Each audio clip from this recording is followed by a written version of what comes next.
अस्सलामुअलैकुम वरहमतुल्लाहि वबरकातुहू। तहफ़्फ़ुज़ औक़ाफ़ को लेकर के दिल्ली में एक बहुत बड़ा कॉन्फ्रेंस हुआ और उसमें एक नौजवान मुस्लिम ने ऐसा बयान दे डाला जिससे पूरी दिल्ली हिल चुकी है।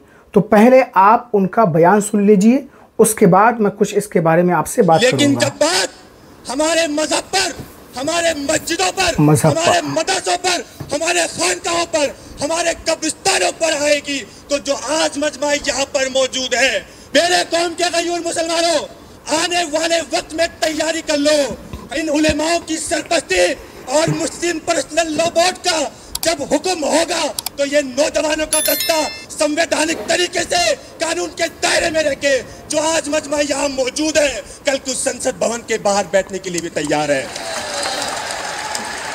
मरते दम तक इस बात को नहीं मानूंगा। आगे सुनते रहिए आप हजरत। कोई सी भी हो, हालात कोई सी भी हो, अगर कौम हमारे साथ है तो हम हर सरकार से टक्कर लेने को तैयार है। हम आखिरी सांस तक इस सरकार के काले कानून के खिलाफ लड़ते रहेंगे।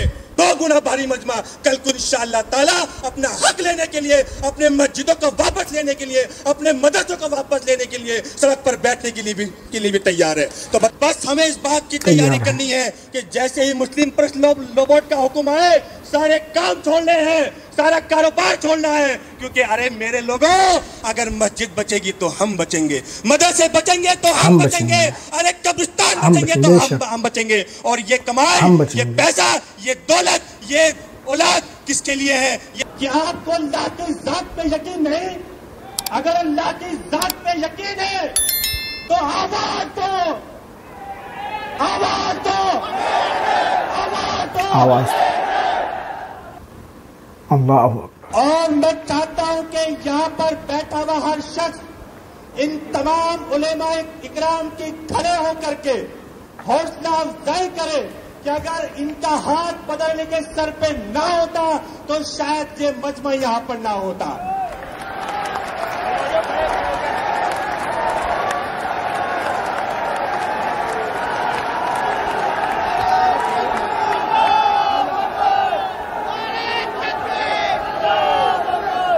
अल्लाह ने फरमाया कि मुझे जो इंसान मुझ में यकीन रखता है वो मायूस नहीं हो सकता।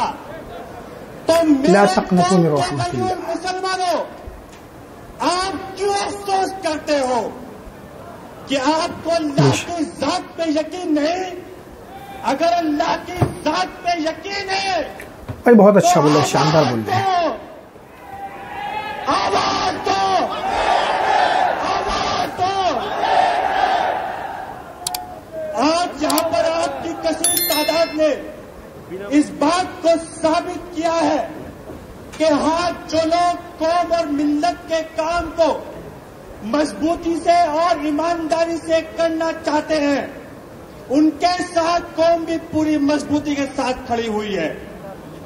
पिछले 3 दिन से हमारी वालिदा मोहतरम रोजे की हालत में है। कल रात को जब मुलाकात हुई तो उन्होंने कहा कि बेटा, ये परेशानियों का सबब कब तक चलता रहेगा? जब तू जेल में था 5.5 महीने की जेल तूने काटी, 5.5 महीने की जेल काटना एक तरफ, और जिस वक्त में मैं जेल की सलाखों से बाहर आया और जब मुझे पता चला कि इन 5.5 महीने की जेल के दौरान 3.5 महीने के रोजे वालिदा ने रखे, जो सूख करके वो पतली हो गई, सारी सेहत खराब हो गई।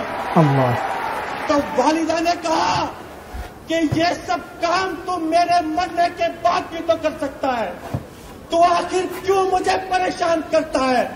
क्यों मुझे रातों को जागने पे मजबूर करता है?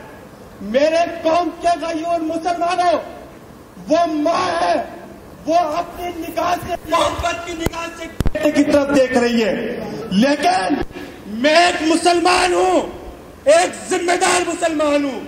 जिस तरीके से मेरी माँ मोहब्बत की निगाह से मेरी तरफ देख रही है और वो नहीं चाहती कि मैं किसी परेशानी में पड़ूं, ठीक उसी तरीके से मेरी कौम भी मेरी तरफ देख रही है।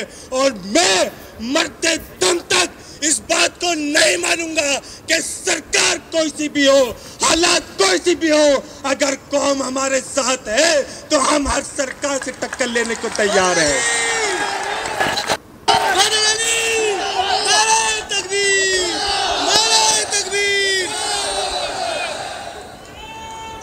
खालिद सैफुल्लाह रहमानी साहब से जब मुलाकात हुई तो उन्होंने कहा कि बदर अली ये वक्फ तरमीमी कानून की लड़ाई ये कॉन्फ्रेंस से मुकम्मल नहीं होगी, इसके लिए नौजवानों को तैयार करना पड़ेगा, नौजवानों को जगाना पड़ेगा। लेकिन हम पढ़े लिखे संजीदा लोग हैं, हम कोई काम को ऐसे नहीं अंजाम देंगे कि जिससे सरकार को हम पे उंगली उठाने का मौका मिले। लेकिन जब बात बिल्कुल हमारे मजहब पर, हमारे मस्जिदों पर, हमारे मदरसों पर, हमारे खानकाहों पर, हमारे कब्रिस्तानों पर आएगी तो जो आज मजमा यहाँ पर मौजूद है, मैं पहले भी एक बात को कहा और आज भी बड़ी जिम्मेदारी के साथ इस बात को कहना चाहता हूँ कि ये उलेमाओं का दस्तूर नहीं रहा, ये उलेमाओं का उसूल नहीं है कि वो सड़क पर बैठे।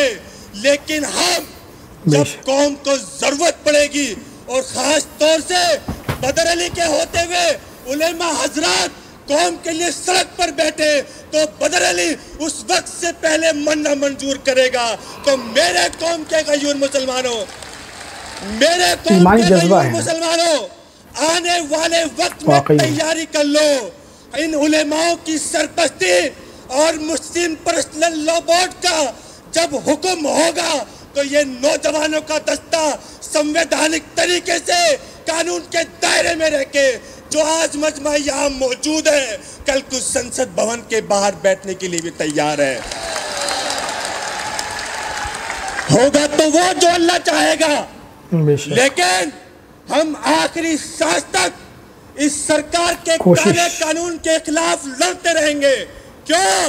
क्योंकि जिस वक्त में अल्लाह के सामने पेशी होगी उस वक्त में हम कह सकते हैं कि अल्लाह तबारक व तआला बेशक कानून तेरे हुक्म से पास हुआ, लेकिन जब तेरे मस्जिदों को जरूरत थी, मस्जिदों को जरूरत थी, मदरसों को जरूरत थी, खानखाहों को जरूरत थी, तो बदर अली घर बैठा हुआ नहीं था कि आप हमारे सरपरस्त हैं।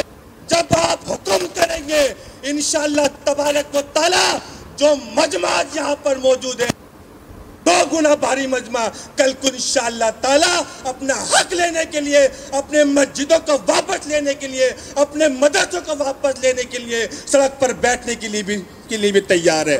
तो बताओ मेरे कौम के लोगों,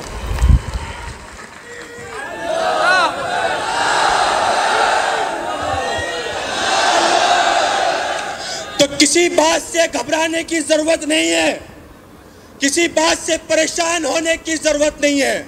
हमारे उलेमा इकराम पूरी मजबूती के साथ में पर्सनल लॉ बोर्ड इस वक्फ तरमीमी कानून के खिलाफ लड़ाई को लड़ रहा है।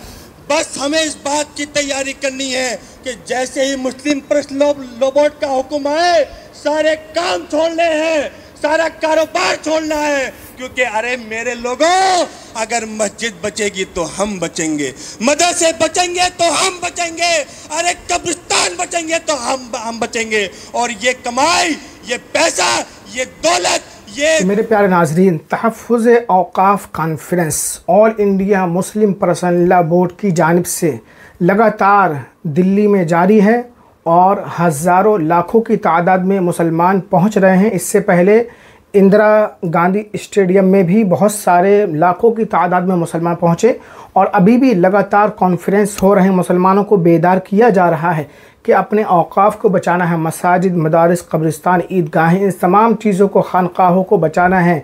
हम अगरचे भूल चुके हैं, लेकिन हमारे उलमाए किराम अभी भी अपने औक़ाफ़ को बचाने की जिद्दोजहद में लगे हुए हैं। जो भी उनसे हो रहा कानूनी एतबार से कोशिश कर रहे हैं। अल्लाह ताला हमारे उलमाए किराम की कोशिशों को कामयाब फरमाए और हमें कामयाबी अता फरमाए। आपकी इस वीडियो के बारे में क्या राय है, कमेंट करके ज़रूर लिखें। अस्सलामु अलैकुम व रहमतुल्लाह।